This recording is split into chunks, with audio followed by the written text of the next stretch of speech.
ఆదిలాబాద్ జిల్లా ఏజెన్సీలో వరుసగా కొనసాగుతున్న గిరిజన మరణాలను అరికట్టడంలో ప్రభుత్వం ఘోరంగా విఫలమైందని అధికార ప్రతిపక్ష ప్రజాప్రతినిధులు ఆరోపించారు. సమస్య తీవ్రతను గుర్తించి వెంటనే ముఖ్యమంత్రితో చర్చించి హైలెవెల్ కమిటీ వేయాలని డిమాండ్ చేశారు.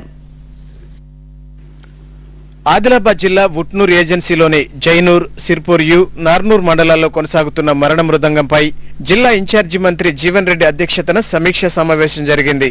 అధికార కాంగ్రెస్, ప్రతిపక్ష టీడీపీ, తెరాస ఎమ్మెల్యేలు గిరిజన మరణాలపై మంత్రిని నిలదీశారు. ఏజెన్సీలో మరణాలు 135 మాత్రమేనని జిల్లా కలెక్టర్ అహ్మద్ చెప్పడంపై జడ్పీ చైర్మన్ రమేష్ రాథోడ్ అభ్యంతరం వ్యక్తం చేశారు. మంత్రితో వాగ్వాదానికి దిగారు.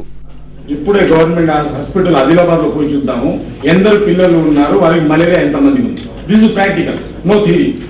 మీరు గిరిజనులకు గిరిజన మనుషులు అనుకుంటున్నారా లేకపోతే ఏ ఉద్దేశం మాట్లాడుతున్నారు?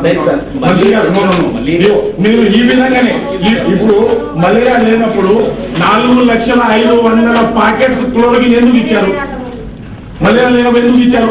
ఏం అవసరం ఉంది? సార్ మంత్రి గారు, ఈ రోజు ప్రభుత్వం పూర్తి బాధ్యత వహించవలసిన అవసరం ఉంది. ఈ రోజు ఏదైతే 141 అంటున్నారు, 369 మంది చనిపోయారు గిరిజన 4-5 మండలాల్లో. అది కూడా విత్ రిపోర్ట్ పార్టీ ఇస్తాను, లేకుంటే వీళ్ళకు ఏమైనా చంపారా, కిడ్నాప్ చేశారా? ఏజెన్సీ జ్వరాలపై జిల్లా యంత్రాంగం పూర్తిగా విఫలమైందని టీడీపీ, తెరాస సభ్యులతో పాటు అధికార పార్టీ ఎమ్మెల్యేలు కూడా సర్కారు తీరును ఎండగట్టారు.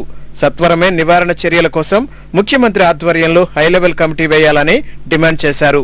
ఇన్ఛార్జ్ మంత్రి గారు కానీ, మీరు గౌరవ శాసనసభ్యులు కానీ అందరూ కూడా జిల్లా సంబంధం పెట్టి మీరు ఒకటి ముఖ్యమంత్రి గారు మీటింగ్ అరేంజ్ చేయండి. మరి ఏ విధంగా దీన్ని చేస్తే బాగుంటుందని హై లెవెల్లో, సెక్రటరీస్ లెవెల్లో, హెల్త్ డిపార్ట్మెంట్ సంబంధించిన వాళ్ళని అందరూ కూర్చోబెట్టు టీవీ పెట్టినట్టయితే బాగుంటుంది. స్పాట్ మీద అక్కడ పోయి మీరు తిరిగి చూసి చేయాలి.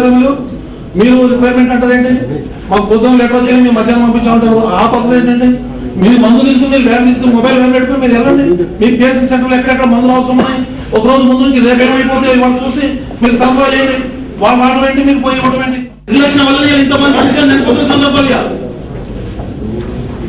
ప్రతి ఒక్కరికి వారికి మంచి నీళ్ళు ఇస్తే కదా, డ్రైనేజ్ సిస్టమ్ ఉంటే ఈ పరిస్థితి ఉండకపోతుంది కదా, వాళ్ళు తినడానికి మంచి తిండి ఉంటే ఈ రోజు ఉండకపోతుంది కదా, అనంతా మనం చేయలేకపోయా. గిరిజన మరణాలపై విపక్షాల వాదన వాస్తవమేనని అంగీకరించిన మంత్రి జీవన్ రెడ్డి యుద్ధ ప్రాతిపదికన చర్యలు తీసుకుంటామని ప్రకటించారు. హిమోగ్లోబిన్ పర్సెంటేజ్ తక్కువ ఉందని చెప్పి చెప్తున్నారు.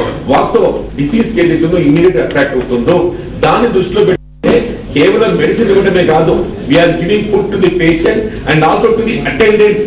అంతకు ముందు సమావేశానికి హాజరయ్యేందుకు వచ్చిన మంత్రిని 7వ నెంబర్ జాతీయ రహదారి దుస్థితిపై టీడీపీ నేతలు ఘెరావ్ చేశారు. పోలీసులు మంత్రిని దొడ్డిదారిన కలెక్టర్ సమావేశ మందిరానికి తరలించారు.